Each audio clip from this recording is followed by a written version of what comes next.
नमस्कार साथियों। स्वागत है आपका मेरे YouTube channel Akanksha the desire में। इस खास सीरीज में बात करते हैं करंट अफेयर्स और साथ ही करते हैं उनका एनालिसिस, जो कि यूपीएससी, स्टेट पीसीएस के साथ ही अन्य एग्जाम के लिए अत्यधिक आवश्यक है। यदि आप मेरे क्लास में नए हैं तो चैनल को लाइक करें, सब्सक्राइब करें, अपनों के साथ शेयर करें और हाँ, बेल आइकन को जरूर प्रेस करिएगा, जिससे आपको आगे आने वाले वीडियोज़ की नोटिफिकेशन मिल सकें और सबसे पहले आप वीडियोज़ को देख पाएँ। तो शुरू करते हैं आज की क्लास को। सबसे देखते हैं आज की प्रमुख सुर्खियाँ। हाल ही में एक मशहूर टेलीविजन हस्ती आशुतोष कौशिक ने इंटरनेट से अपने वीडियो, तस्वीरों और लेख हटाने के लिए दिल्ली हाई कोर्ट का दरवाजा खटखटाया है। इसके लिए उन्होंने अपने भुलाए जाने का अधिकार, राइट टू बी फॉरगॉटन, का हवाला दिया है। सरकार द्वारा लोकसभा में अनिवार्य रक्षा सेवा विधेयक 2021 एसेंशियल डिफेंस सर्विस बिल 2021 पेश किया गया, जिसका उद्देश्य सरकारी स्वामित्व वाले ऑर्डिनेंस फैक्ट्रीज के कर्मचारियों द्वारा हड़ताल करने पर रोक लगाना है। केंद्रीय मंत्रिमंडल द्वारा स्पेशली स्टील के लिए प्रोड्यूस लिंक्ड इंसेंटिव योजना को मंजूरी दे दी गई है। यूनेस्को द्वारा लिवरपूल मैरीटाइम मर्केंटाइल सिटी को अपने विश्व विरासत सूची से हटाने के लिए मतदान किया गया है। Irreversible loss of characteristic expression the outstanding universal value of the property होने के कारण यूनेस्को की समिति द्वारा वाटर फ्रंट से विश्व धरोहर स्थल का दर्जा वापस ले लिया गया था। हाल ही में एशिया प्रशांत के लिए संयुक्त राष्ट्र आर्थिक एवं सामाजिक आयोग द्वारा डिजिटल और सतत व्यापार सुविधा पर अपने नवीनतम वैश्विक रिपोर्ट जारी की गई है। डिजिटल एवं सतत व्यापार सुविधा पर वैश्विक सर्वेक्षण हर 2 साल में यूनेस्केप द्वारा आयोजित किया जाता है, जिसका उद्देश्य अपने संबंधित सदस्य देशों में व्यापार सुविधा सुधारों में प्रगति की समीक्षा करना है। पीओके में 53 सीटों का चुनाव होने वाला है। इन चुनाव में करीब 20 लाख मतदाता भाग लेंगे। इसके अलावा हम बात करेंगे अलेक्जेंडर डिलर विम्पल पुरस्कार के बारे में और बात करेंगे आरमेक्स 21 के बारे में। तो आइए देखते हैं सबसे पहले सामान्य अध्ययन 2 से संबंधित विषयों के बारे में। सबसे पहले देखते हैं the right to be forgotten in India, जो कि भारतीय संविधान, उसके ऐतिहासिक आधार, विकास विशेषताएं, संशोधन, महत्वपूर्ण प्रावधान और बुनियादी संरचना संबंधित है। आइए देखते हैं आखिर इस बुलाए जाने के अधिकार में याचिका में क्या मांग की गई है। कौशिक ने याचिका में इंटरनेट पर उससे संबंधित पोस्ट और वीडियो का उल्लेख किया गया है, जिनकी वजह से याचिकाकर्ता को उनके द्वारा एक दशक पहले गलती से किए गए छोटे मोटे कृत्यों के लिए लगातार मनोवैज्ञानिक पीड़ा झेलनी पड़ रही है। आखिर उन्होंने क्या किया था, इन्होंने नेट में कुछ अपने वीडियोज अपलोड कर दिए थे, कुछ पोस्ट डाली थी, जो अब उन्हें लगता है कि वो गलत थी। और उनकी गलतियों की वजह से हुआ क्या है कि उनको लगातार फिजिकली टॉर्चर हो रहे हैं, मेंटली टॉर्चर हो रहे हैं, जिसकी वजह से उन्होंने ये रिक्वेस्ट की है कि अपने निजी जीवन में गलतियां हो चुकी हैं और आगामी पीढ़ियों के लिए सार्वजनिक रूप से जानकारियों में है, और इसलिए वर्तमान समय में यह पहलू मानवीय अदालत के समक्ष विधिक सुनवाई के लिए घटक क्रम प्रस्तुत करता है कि वो जो गलतियां हो गई उनको बुलाया जा सके, उनको वहां से हटाया जा सके, जिससे कि वो इस चीज़ों की टॉर्चर से ना गुजरें। तो आखिर देखते हैं कि राइट टू बी फॉरगेटन है क्या। यह व्यक्ति के निजता के अधिकार के दायरे में आता है। तो आपको पता होना चाहिए 2017 में सुप्रीम कोर्ट द्वारा अपने एक ऐतिहासिक फैसले पुत्तुस्वामी मामले, तो आपके नाम याद रखना पड़ेगा कौन सा मामला था। पुत्तुस्वामी मामला था, जिसमें ये बात कहा गया है कि निजता के राइट टू प्राइवेसी आपका एक मौलिक अधिकार है, जो आर्टिकल 21 के तहत घोषित किया गया है। तो इसी संदर्भ में निजी डेटा सुरक्षा विधेयक अर्थात पर्सनल डाटा प्रोटेक्शन बिल के अंतर्गत कुछ प्रावधान किए गए हैं, जिसमें ये बात कही गई है कि निजता का अधिकार पर्सनल डाटा प्रोटेक्शन बिल द्वारा प्रशासित होता है। यद्यपि यह विधेयक अभी संसद में लंबित है, फिर भी यह पर्सनल डाटा प्रोटेक्शन बिल की बात करता है। इस विधेयक में विशिष्ट रूप से भुलाए जाने के अधिकार के बारे में बात की गई है। तो भुलाए जाने का अधिकार आखिर है क्या। इस मोटे तौर पर बात की जाए तो ये डाटा प्रोड्यूसरीज द्वारा जमा की गई अपनी व्यक्तिगत जानकारी को डीलिंक या सीमित कर सकते हैं, अथवा इसे पूरी तरह से हटा सकते हैं, या जानकारी को सुधार के साथ दिखाए जाने के लिए भी सही कर सकते हैं। एक बार आपने इंटरनेट पर जो चीज़ें पोस्ट कर दी हैं, अपलोड कर दी हैं, तो इस राइट के तहत, आप इस बिल के तहत, एक्ट के तहत आप क्या करेंगे, उनमें या तो आप मॉडिफाई कर देंगे, कुछ चेंजेस करेंगे, या चाहें तो उसे हटा सकते हैं। तो इसमें विवाद की बात क्या है, इस प्रावधान के साथ मुद्दा सबसे बड़ा ये है कि बैंक के जो पर्सनल डाटा है, उनकी जो जानकारियां हैं, उनकी संवेदनशीलता को संबंधित व्यक्ति द्वारा स्वतंत्र रूप से निर्धारित नहीं किया जा सकता, बल्कि डाटा प्रोटेक्शन अथॉरिटी द्वारा इसका निरीक्षण किया जाएगा। अगर आप चाहें कि आपसे गलतियां हो गई हैं, उसको मॉडिफाई कर दें, तो आप ऐसे नहीं कर सकते हैं। सबसे पहले उसे डाटा प्रोटेक्शन अथॉरिटी द्वारा उसका रिव्यू किया जाएगा, तो उसके बाद डिसीजन दिया जाएगा। तो ये सबसे बड़ी इसकी खामी है। इसके अलावा अगर इसकी और डिटेल में बात की जाए तो ये मसौदा विधेयक में किए गए प्रावधानों के अनुसार उपयोगकर्ता अपने निजी डेटा को इंटरनेट से हटाने की मांग कर सकता है, लेकिन उसका अधिकार डाटा प्रोटेक्शन एक्ट के लिए काम करने वाले न्याय निर्णायक अधिकारी की अनुमति के अधीन होगा। जब तक वो परमिशन नहीं देगा, आप उसे ऐसा नहीं कर सकते हैं। लेकिन आपको इफेक्ट की बात की जाए तो यूरोपीय संघ द्वारा 2018 में से लागू किया गया है एक कानून, जनरल डाटा प्रोटेक्शन रेगुलेशन नाम से लागू किया गया, जिनमें उन्होंने भुलाए जाने के अधिकार संबंधी प्रावधान किए गए हैं। आइए बात करते हैं एसेंशियल डिफेंस सर्विस बिल के बारे में, जो कि केंद्र सरकार ने अभी लोकसभा में इसको पारित किया है। तो अगर देखें किस संबंधित ये विषय है, तो ये सरकारी नीतियाँ और विभिन्न क्षेत्रों में विकास के लिए हस्तक्षेप, उनके अवकल्पन तथा इम्प्लीमेंटेशन के कारण उत्पन्न हुए विषय। तो अगर इस विधेयक के प्रमुख बिंदु देखें तो ये विधेयक बात करता है अनिवार्य रक्षा सेवाओं को जारी रखने हेतु जो एसेंशियल सर्विसेज हैं उनको जारी रखा जाए, ताकि राष्ट्र की सुरक्षा और अधिकांश जनजीवन और संपत्ति को सुरक्षित रखा जाए। साथ ही साथ किया जाए उनके संबंधित जो भी उसके और रिलेटेड सब्जेक्ट हैं उनको इसमें संबंध के प्रावधान किया गया है। और साथ ही साथ विधेयक में अनिवार्य रक्षा सेवाओं के रूप में घोषित करने की शक्ति को प्रदान किया गया है सरकार को। सरकार कौन सी सेवाएं अनिवार्य रक्षा सेवा विधेयक के अंदर आएंगी वो सब उसके डिसीजन सरकार लेगी। इसके अलावा अगर कोई भी औद्योगिक इंडस्ट्री प्रतिष्ठान या यूनिट यूनिट कोई भी उसमें काम करती है इसके अंदर, तो ना तो वो हड़ताल कर सकती है, ना भी उसमें तालाबंदी कर सकती है, उस पर रोक नहीं लगा सकती, क्योंकि ये देश की सुरक्षा का मामला है। तो आइए देखते हैं कि अभी प्रेजेंट टाइम में क्या चेंजेस किए गए हैं। ऑर्डिनेंस फैक्ट्री बोर्ड जो कि सीधे रक्षा उत्पाद विभाग के अधीन आता है और केंद्र सरकार के अंग के रूप में कार्य करता है, लेकिन अभी जून 2021 में हुआ क्या है, केंद्र सरकार द्वारा इसका निगमीकरण करने की घोषणा की जा चुकी है। इस योजना के अनुसार जो भी आर्म फोर्सेस को जो गोला बारूद और अन्य उपकरण आपूर्ति कराने के लिए 41 कारखाने हैं, उनको सरकारी स्वामित्व वाली 7 कॉर्पोरेट संस्थाओं का हिस्सा बनाया जाएगा। इसके साथ ही सरकार के अनुसार इस कदम का जो उनके उद्देश्य टारगेट क्या है ऐसा करने का, वो सरकारी हिस्सा क्यों बनाना चाह रहे हैं, जिससे कि उनकी एक तो कैपेसिटी बढ़ सके कारखानों के, साथ ही साथ क्या उनकी रिस्पॉन्सिबिलिटी बढ़े, जवाबदेहिता सुनिश्चित हो। हालांकि सरकार के इस फैसले के बाद कई संघों द्वारा अनिश्चितकालीन हड़तालें शुरू कर दी गई हैं और इस पर रोक लगाने के लिए सरकार द्वारा 30 जून को एसेंशियल डिफेंस सर्विस ऑर्डिनेंस भी लागू किया गया, जिससे हड़तालें ना हो सकें, काम बाधित ना हो। तो इससे प्रभाव क्या हो रहा है, तो इसको जो ऑर्डिनेंस फैक्ट्री जो 41 आयु ऑर्डिनेंस फैक्ट्री है उनके 70,000 कर्मचारी इसको डायरेक्ट रूप से प्रभावित हो रहे हैं। तो उनको ऐसा डर है कि अगर उनका निगमीकरण कर दिया गया, इनको अगर कॉपरेट कर दिया गया, तो होगा क्या कि उनकी जो सेवाएँ हैं, सर्विसेज़ हैं और जो उनकी रिटायरमेंट की शर्तें हैं, हो सकता है उन पे प्रभावित पड़े, उनके उस पे सैलरी पे असर पड़े। तो लेकिन अगर हम देखें एसेंशियल सर्विसेज़ को आवश्यकता क्यों है बनाने की देश में? क्योंकि कुछ ऐसे उद्योग हैं, ऐसी मशीनरी हैं, कारखाने हैं, जिनको क्या है वो स्वदेशी रूप से उत्पादन पर आधारित हैं। साथ ही साथ इनका कार्य क्या है कि आधुनिक युद्ध क्षेत्र उपकरणों से लैस करना है हमारी सेना को, उसमें लगातार आपको क्या करना है, हमारे सशस्त्र सेनाओं को आपको क्या करना है, उपकरणों से लगातार प्रोवाइड कराना है। और अगर आप राष्ट्रीय सुरक्षा की बात करें तो लगातार प्रोवाइड कराना एक आवश्यक हो जाता है। साथ ही साथ जनजीवन और उनकी संपत्ति की सुरक्षा करना भी इन लोगों के अधीन है। तो अगर ये हड़ताल कर देंगे, ये गोला बारूद उस टाइम पे नहीं प्रोवाइड कराएँगे, तो ये हमारे देश के लिए खतरा उत्पन्न हो सकता है। आइए बात करते हैं produce link incentive scheme for speciality steel, अर्थात जो उत्पादन होगा उसको आपको उत्पादन के साथ-साथ आपको कुछ इंसेंटिव दी जाएँगे, जिससे आपको योजनाओं को प्रोत्साहन मिले। तो इसके बारे में बात करते हैं।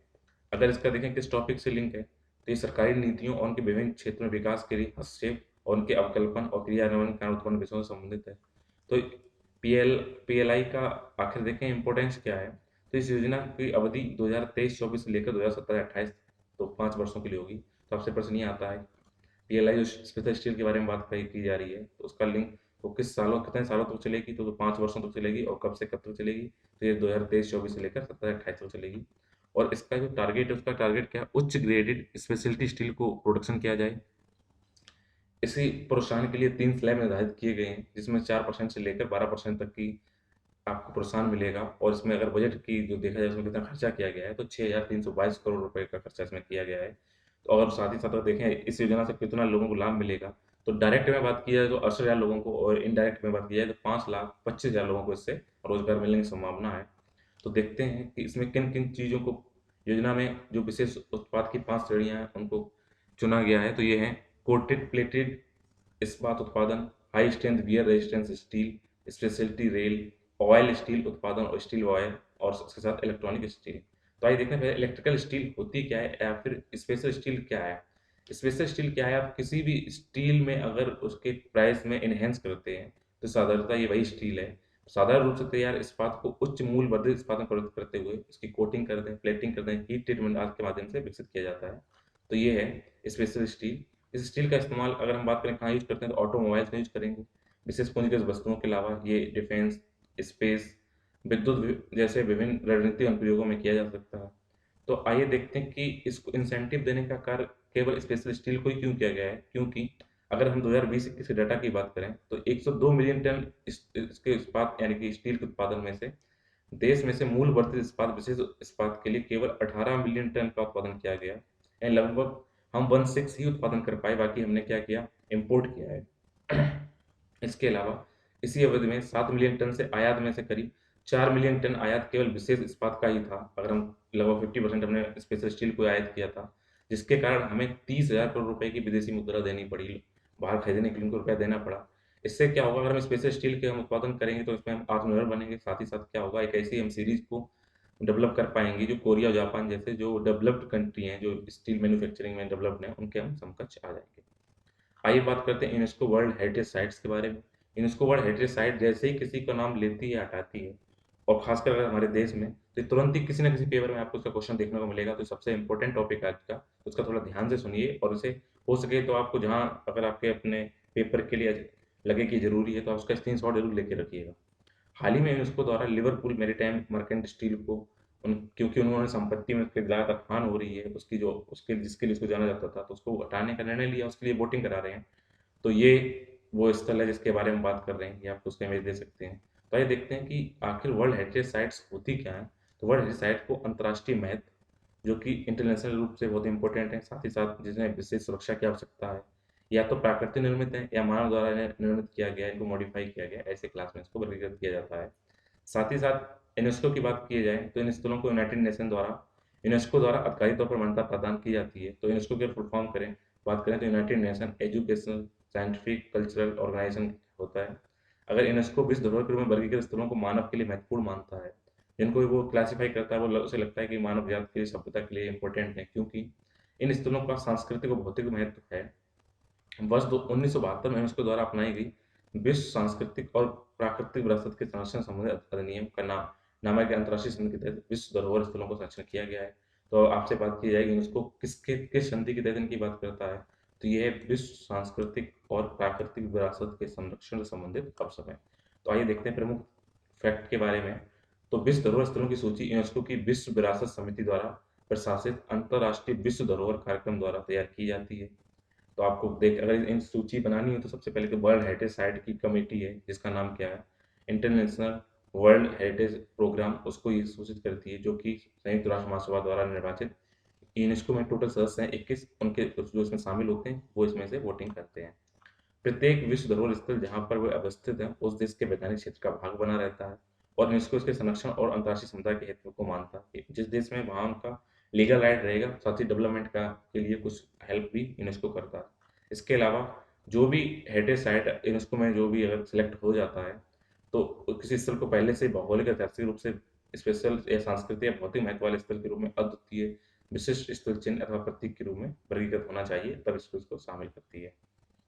तो आइए बात करते हैं अगर विश्व धरोहर स्थल के प्रकार क्या होते हैं, वर्ल्ड हेरिटेज साइट कितने टाइप की होती है। ये 3 टाइप की होती है। एक होता है कल्चरल हेरिटेज साइट होती है, दूसरी होती है नेचुरल हेरिटेज साइट, और तीसरी होती है मिक्स, जो कल्चरल भी है और नेचुरल भी है। तो आपको इन नाम जो मैं लेने जा रहा हूँ, इनको आप गौर से सुनिए और स्क्रीनशॉट भी लीजिए, हो सकता है आप किसी भी पेपर में आए। अगर हम कल्चरल हेरिटेज साइट की बात करें, तो इसके अंतर्गत ऐतिहासिक इमारतें आती हैं, नगर स्थल आते हैं, महत्वपूर्ण पुरातात्विक स्थल आते हैं, स्थानीय मूर्तिकला आती है, और पेंटिंग भी इसके अंदर शामिल है। तो भारत में अगर कल्चरल साइट की बात की जाए, तो टोटल कल्चरल साइट कितनी है, 30 हैं। तो किस किस समय कौन कौन से कल्चरल साइट को इसमें जोड़ा गया, तो वो हम बताते हैं। सबसे पहले आगरा आगरा किला को 1983, Ajanta caves 1983, archaeological site of Nalanda Mahavir in Nalanda 2016, Buddhism monument and Sanchi stupa हैं उनको 1989 में, चंपारण पावागढ़ आर्कोलॉजिकल पार्क को 2004 में, छत्रपति शिवाजी टर्मिनल जो कि आपको पता है महाराष्ट्र मुंबई में है, जो कि विक्टोरिया टर्मिनल के नाम से जाना था, उसको 2004 में किया गया है, church and convents of Goa को 1986 में, अजंता एलिफेंटा गुफाओं को 1987 में, एलोरा को 1983 में, फतेहपुर सीकरी जो कि आगरा में है, बुलंद दरवाजा सॉरी जो विजय दरवाजा है अकबर का, वो 1986 में, ग्रेट लिविंग चोल टेम्पल्स को 1987 में, और कुछ को 2004 में किया गया, हम्पी के मॉन्यूमेंट्स को 1986 में, मॉन्यूमेंट्स ऑफ महाबलीपुरम को 1984 में, मॉन्यूमेंट्स ऑफ पट्टिकल को 1987 में, राजस्थान के जो पहाड़ी फोर्ट्स हैं, किले हैं, उनको 2013 में, अहमदाबाद की ऐतिहासिक शहर को 2017 में, हुमायूं मकबरा जो कि दिल्ली में बहुत ही खूबसूरत है, वो है 1993 में, पिंक सिटी अर्थात जयपुर को 2019 में, खजुराहो जो मॉन्यूमेंट्स हैं मध्य प्रदेश में 1986 में, महाबोधि टेम्पल जो बोध गया में 2002 में, मॉन्यूमेंट्स रेलवे ऑफ इंडिया को 1999 में, कुछ को 2005 में, कुछ को 2008 में, कुतुब मीनार जो कि दिल्ली में, उसको 1983 में, सॉरी 93 में। रानी की वाव द क्वींस स्टे वॉल जो पटना गुजरात में, पाटन गुजरात में है, उसको 2014 में। लाल किले कॉम्प्लेक्स 2007 में। रॉक शेल्टर ऑफ भीमबेटका जो कि मध्य प्रदेश में 2003 में। कोणार्क के सूर्य मंदिर को 1984 में। ताजमहल को 1983 में। आर्कोलॉजिकल वर्क ऑफ ल कॉर्बियंस, यानी कि ये आर्कोलॉजिस्ट हैं लो कॉर्बियंस, इनके जो काम किए गए उनके आउटस्टैंडिंग कंट्रीब्यूशन को जो मॉडर्न मूवमेंट है उसको 2016 में किया गया है। जंतर मंतर जो कि जयपुर में, उसको 2010 में।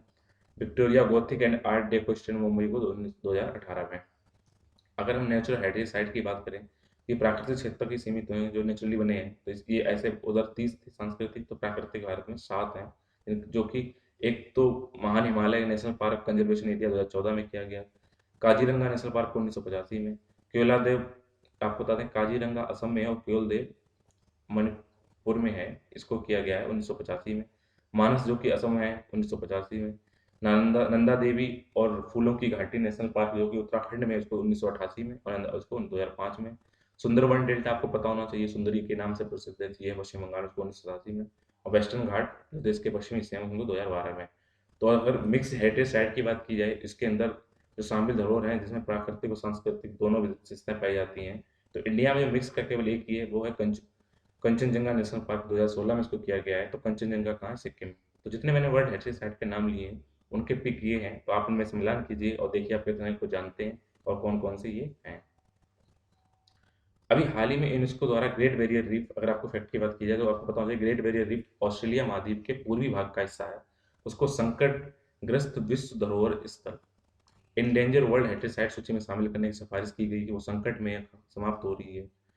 और आपको पता होना चाहिए कि जो रीफ्स होती हैं उनको समुद्र के वर्षावन कहा जाता है। साथ ही साथ अगर हम बात करें हाल ही के समाचार की, तो यूनेस्को की विश्व धरोहर स्थलों की संभावित सूची में भारत से अभी 6 और स्थानों को जगह मिलने, उसकी लिस्ट में सूची मिलने में अपना शामिल होने के लिए कहा गया है, सिफारिश की गई। देखो देखते क्या है, जिसमें से भारत में वाराणसी के गंगा घाट, तमिलनाडु के कांचीपुरम मंदिर, मध्य प्रदेश के सतपुड़ा टाइगर रिजर्व, मध्य प्रदेश का ही जबलपुर के भेड़ा घाट, महाराष्ट्र के मराठा मिलिट्री आर्किटेक्चर और कर्नाटक के हीरे बेनकल को जगह मिलने की संभावना है।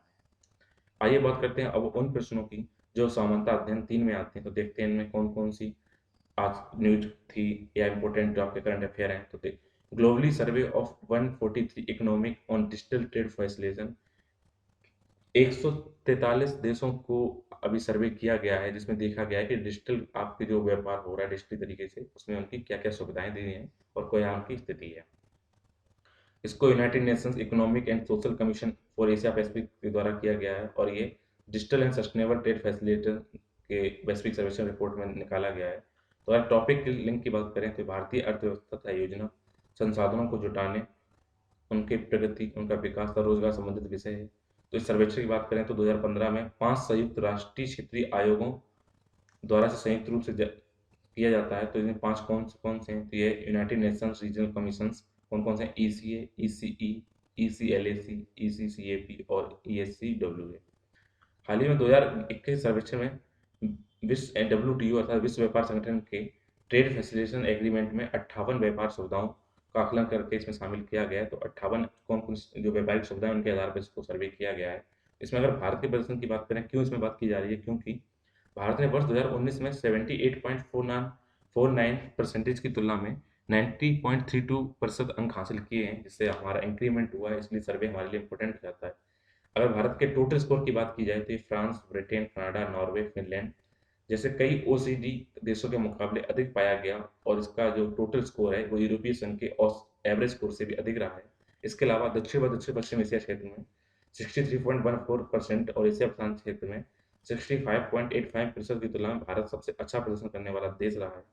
तो इसमें अगर हम भारत के जो, इसमें आपको पता होना चाहिए सर्वे में टोटल 5 इंडिकेटर दिए जाते हैं, और उन 5 इंडिकेटर को अगर अलग अलग बात की जाए तो इसमें बोला है कि ट्रांसपेरेंसी में इसमें 100% सक्सेस रेट है, फॉर्मेलिटीज में 95.83%, संस्थागत व्यवस्था जो इंस्टीट्यूशन जो यहाँ पे मैनेजमेंट है, साथ साथ कॉपरेशन है, वो 88.89% है।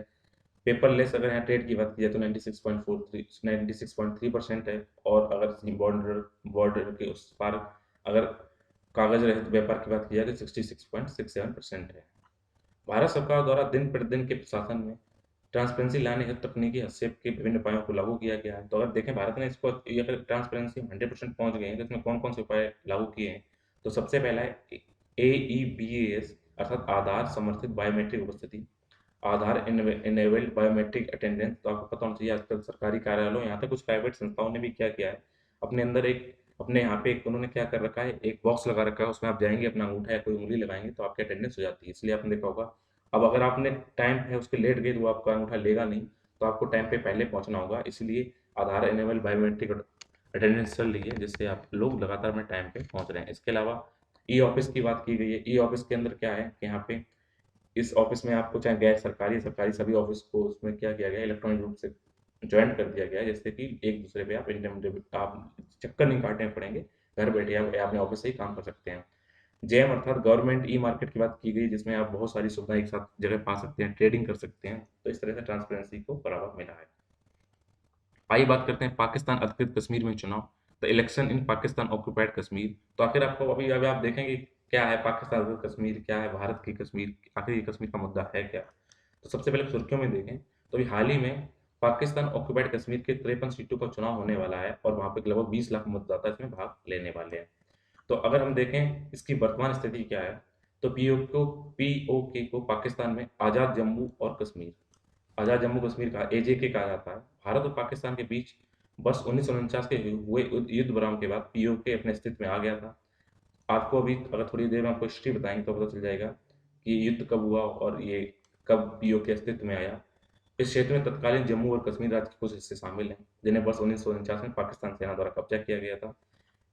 अगर वर्तमान में अगर यहाँ पे संवैधानिक स्थिति की बात की जाए तो ये पाकिस्तान के देश का हिस्सा नहीं है, बल्कि कश्मीर का एक विमुक्त हिस्सा है। हालांकि पाकिस्तान के संविधान का अनुच्छेद 257 कहता है, जब जम्मू और कश्मीर राज्य के लोग पाकिस्तान में शामिल होने का निर्णय लेंगे, तब पाकिस्तान और राज्य के बीच संबंध उस राज्य के निवासियों की इच्छा के अनुसार निर्धारित किए जाएंगे। तो आपको आइए थोड़ा मैप दिखाते हैं। जो हम मैप देखते हैं, जैसे भारत का ये मैप है, इसकी जो अभी इसका सर देखते हैं, तो अगर वास्तविक स्थिति देखी जाए तो ये अभी हमारे पूरे कब्जे में नहीं है, क्योंकि अगर इसको हम थोड़ा यहाँ पे देखिए अगर मॉडिफाई करते हैं, तो ये जो आपको लाइन ऑफ कंट्रोल दिखाई पड़ रही है, ये लाइन ऑफ एक्चुअल कंट्रोल दिखाई पड़ रही है, तो ये जो रेड रेड इलाका है इसकी ये उत्तर वाला साइड, ये पूरा वाला हिस्सा हमारे कब्जे में आज तक नहीं है। बस अभी हम इसको मैप में दिखाते हैं। क्यों? क्योंकि यहाँ पे क्या आप देखिए, ये पाकिस्तान ऑक्यूपाइड कश्मीर है, ये वाला हिस्सा, और ये वाला जो हिस्सा है अक्साई चीन, ये चाइना के पास है।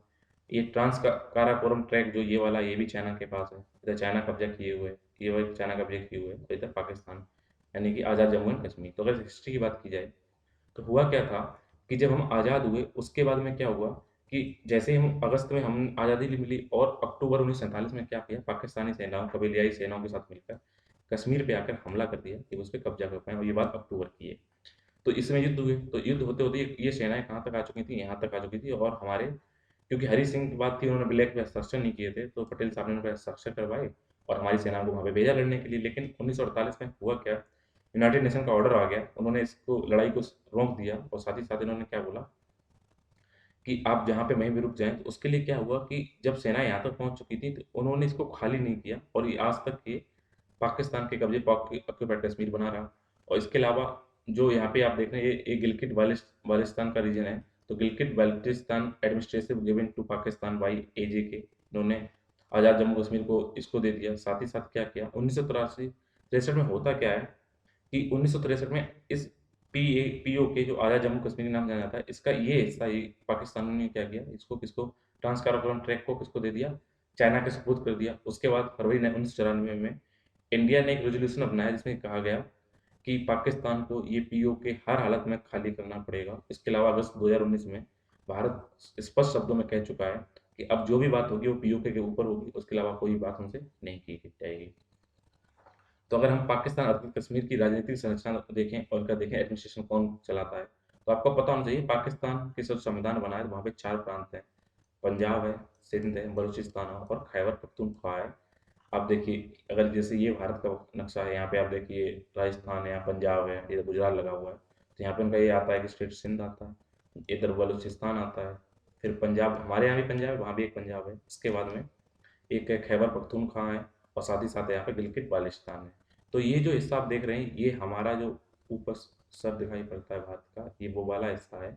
तो इसमें है क्या ये यहाँ पे ये कश्मीर जिन्होंने कब्जा कर रखा है, ये आज़ाद कश्मीर के नाम से बोला जा रहा है इस्लामाबाद में।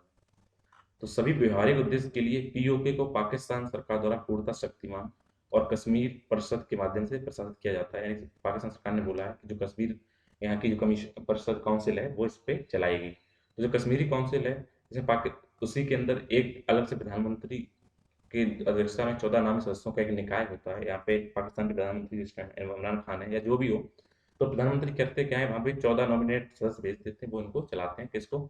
जो पीओके के अंदर जो कश्मीरी काउंसिल है। पीओके की विधानसभा का कार्यकाल 5 साल का होता है और इन्हीं विधायकों के क्षेत्र में वहाँ का एक पीओके का अलग प्रधानमंत्री बनता है, एक राष्ट्रपति का भी चुनाव वहाँ पे होता है। लेकिन अगर डायरेक्ट बात की जाए तो पीओके एक स्वायत्त शासी क्षेत्र है, किंतु वास्तविक रूप में कश्मीर के सभी मामलों पर अंतिम निर्णय पाकिस्तानी सेना द्वारा लिया जाता है। यहाँ पे सेना की अधिक घुसपैठ है और उसी की तरह चलती है। अगर पीओके पर भारत की बात की जाए तो भारत का क्या स्टैंड है, तो भारत एक इसको अपना अभिन्न हिस्सा मानता है और ये फैक्ट 1947 से लगातार हमारी नीति का भाग रहा है।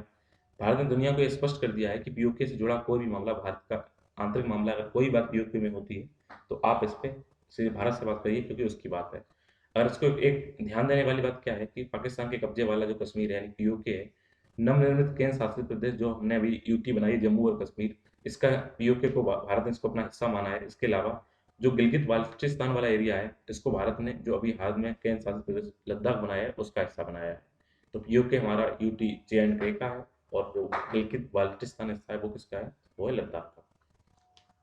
आइए बात करते हैं अलेक्जेंडर डेलॉन्पिल पुरस्कार के बारे में।